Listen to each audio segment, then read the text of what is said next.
Welcome to the Creative Play and Podcast Network. Join us as we review our favorite RPGs, collectible card games, MMOs, video games, PC games, and bring up interesting topics and things that we'd like to share with everyone. Sit back and enjoy the show.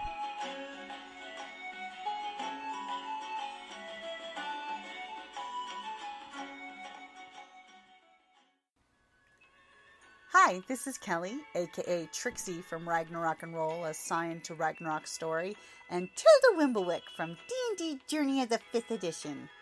First off, I would just like to say thank you to everyone for listening to our varied adventures, as well as for rating us on iTunes and rpgpodcast.com.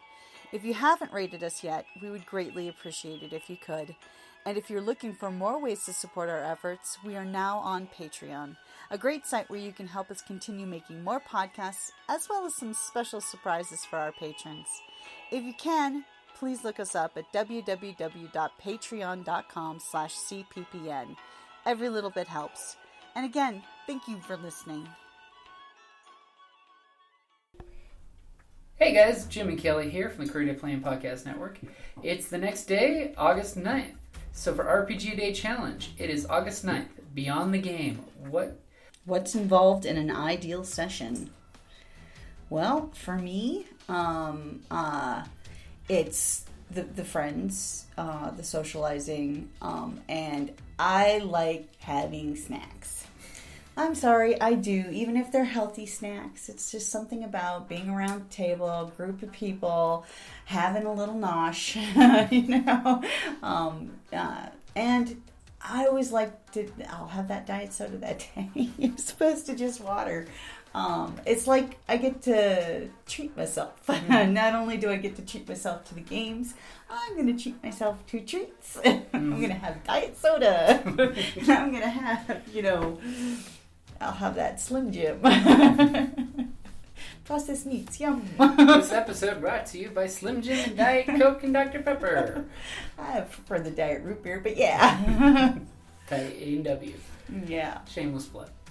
Yeah, I definitely got to agree. One of the big things that's involved in a game session is breaking bread. Whether it's eating pizza with your friends, having burgers that you brought to the game session, the eating aspect and snacking aspect is definitely something of the community. You're at the table gaming with friends, which makes it a close thing. Well, and like with our group, sometimes we'll all go to lunch afterwards. The fun keeps going. Exactly. So and it's interesting because then we'll be at sushi or something, and we'll be like recapping all the crazy shit that happened during the game. The storytelling aspect. Like after Riona saved Sister Solis's life, and I'm like, oh, thank you, man. I really like that character. It would have sucked to have to, It's like she's got so much backstory you guys have never even heard.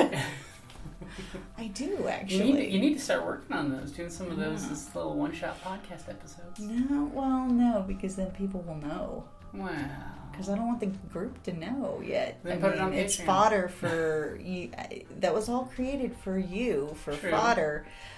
Just like with Scion, I create all this extra, it's like this backstory that you can just, I'm going to throw this in just to fuck with people. So you got to not be selfish. No. So when it also comes to beyond just the game, I think you do need a little structure. You need a time frame of when it starts and when it should stop. And definitely as a GM, you need a plan for your game session. The GM has to have, this is what we're going to do.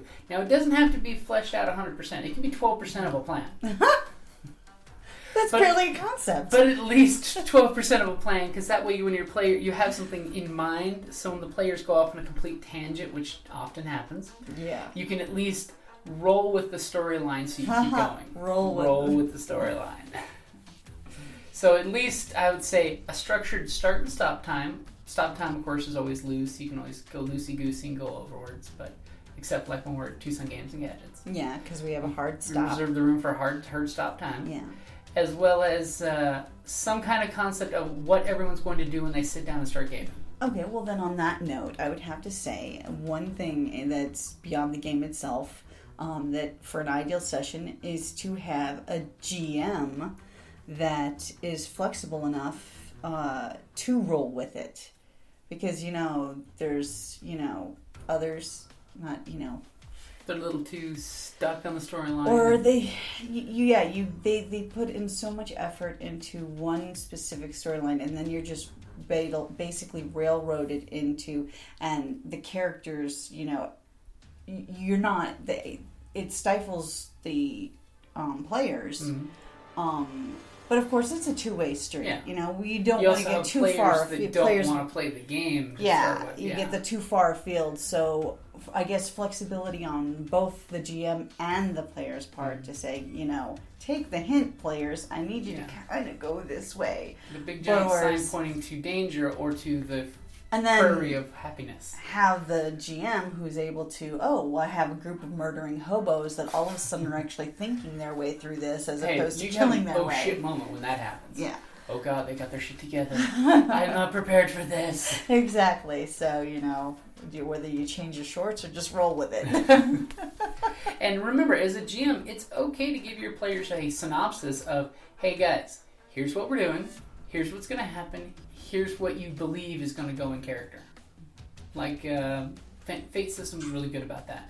When you world build, the players know the skinny. They know what's going on in the world. Yeah, well, the characters don't, but the players do at least. Yeah, we have a better understanding of the political and social dynamics of the world that we're in, as opposed to being just dropped into a dungeon. Yeah.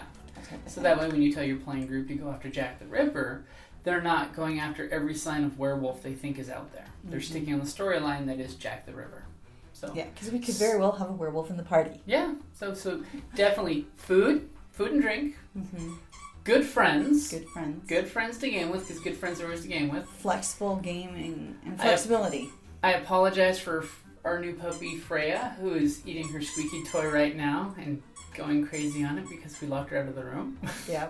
So, good food and drinks, good friends, a good idea to a game session, and a good idea on the start and stop time. And you know what? I have to say one more thing. What's that? And players who are willing to role play. Yeah. As opposed to just, Players who are willing to put on their character's skin. Yeah, exactly. Because that way you can get immersed in it. To me, that makes it very interesting. Okay, role playing and cosplay aren't that different. No.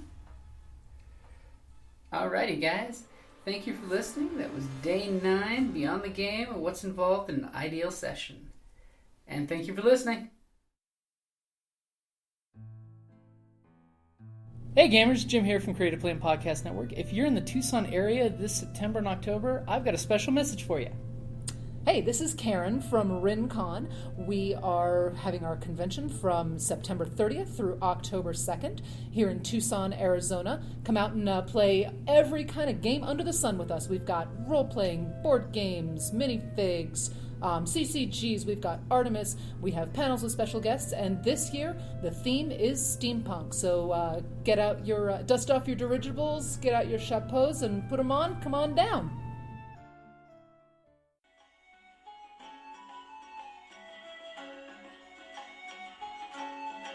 Thank you for listening to the Creative Play and Podcast Network. And feel free to enjoy our other shows, such as D&D Journey of the 5th Edition, and Scion Ragnarok and Roll, a Scion hero to Ragnarok story. Thank you for listening.